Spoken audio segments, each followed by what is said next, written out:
پہلا جو پوائنٹ ہے عمران خان کا، وہ عمران خان خود کلیریفائی آج کر چکے ہیں، اور جب ہم جیل میں گئے تو انہوں نے شاید ایک دو صحافیوں نے بھی ان سے سوال کیا ریمیٹنسز کے بارے میں.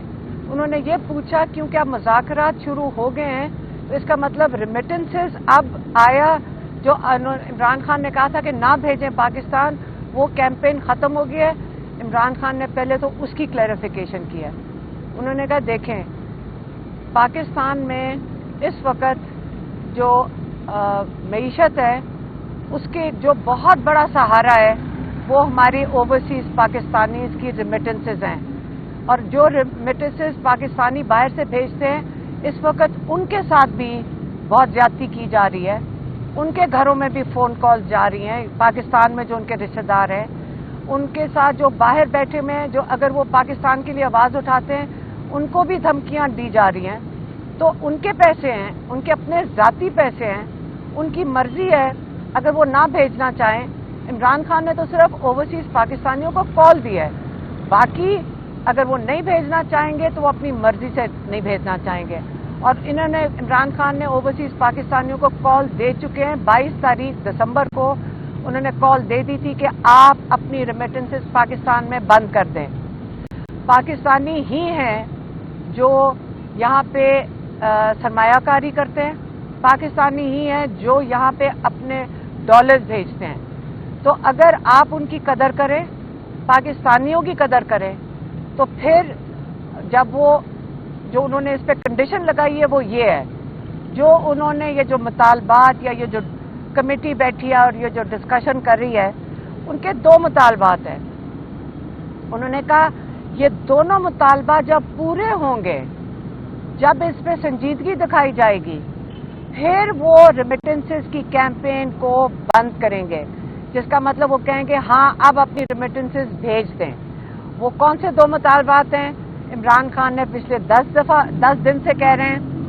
ایک مطالبہ ہے کہ آپ 3 سپریم کورٹ کے ججز کی، سینئر موسٹ ججز کی آپ ایک کمیشن بنائیں گے.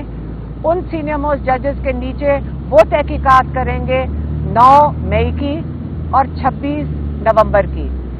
دوسرا مطالبہ یہ ہے کہ جو ناجائز قید میں لوگ ہیں ان کو رہا کیا جائے. اب انہوں نے کہا کہ جو ملٹری جیل میں جنہوں نے سزائیں ملی ہیں، کہتے ہیں اس لیے ملٹری جیل میں سزائیں دے رہے ہیں کیونکہ وہ اوپن کورٹ ٹرائل کر ہی نہیں سکتے ان لوگوں کی. جب وہ بتائیں گے اوپن کورٹ میں کہ ایک بندہ ہے جس نے مور کہیں اٹھایا تھا، جو آپ کو پتا ہونا چاہیے اگر سی سی فوٹیج ہو تو پتا چلے گا مور واپس بھی چلا گیا تھا گھر کے اندر.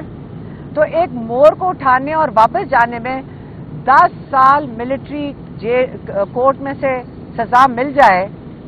آپ اس قسم کی جو سزائیں ملی ہیں وہ کھلے عام سرے عام آپ بتا نہیں سکتے ہیں کہ کس وجہ سے ان کا سزا کیا ہے. اگر ان کے پاس سی سی ٹی وی فوٹیج انہوں نے ملٹری جیل میں دکھائی ہے، کورٹ میں دکھائی ہے، تو وہ ہم سب کو بھی دکھا دیں، عوام کو بھی دکھا دیں، اوپن کورٹ ٹرائل کریں. تو اس سے انہوں نے کہا ہے کہ ان سب کو رہا کیا جائے جتنے بھی قید میں ہیں، اور پھر ان کی اگر آپ نے ٹرائل کرنی ہے سی سی ٹی وی فوٹیج جو سپریم کورٹ کے ججز ہیں جو جب کمیشن بنائیں گے تو وہ خود ہی مانگ لیں گے. جب آپ رہا کرنا، ان کی ایک دوسری جو کنڈیشن ہے، یہ بہت ضروری ہے سمجھنا کہ اس وقت ہزاروں لوگ 9 مئی میں اور 26 نومبر میں جیل میں قید میں ہیں. اس لیے اور یہ ایک مطالبہ ہو گیا. دوسری بات انہوں نے جو کی ہے وہ انہوں نے کی ہے اپنی جیل میں رہنے کی. انہوں نے کہا سارے قیدیوں کو رہا کریں. میں بالکل، انہوں نے بڑا کلیئرلی کہا ہے کہ سب کو رہا کریں. مجھے اگر جیل میں رکھنا ہے آپ جیل میں رکھ لیں، لیکن میں ہاؤس اریسٹ میں نہیں جاؤں گا، کیونکہ ان کو پتہ چل گیا کہ بہت زیادہ کیسرائیاں ہو رہی ہیں کہ عمران خان کو بنی گالا شفٹ کر رہے ہیں، عمران خان کو پتہ نہیں کے پی شفٹ کر رہے ہیں. وہ کہتے ہیں میں کہیں بھی جاؤں گا نہیں، میں ہاؤس اریسٹ میں نہیں جاؤں گا. سارے قیدیوں کو رہا کریں، مجھے قید میں رکھ لیں، لیکن ہاؤس اریسٹ میں نہیں جاؤں گا. رہا کریں گے تو اپنے کیسز کا سامنا کر کے اپنے آپ کو انوسنٹ ثابت کر کے پھر وہ باہر نکلیں گے.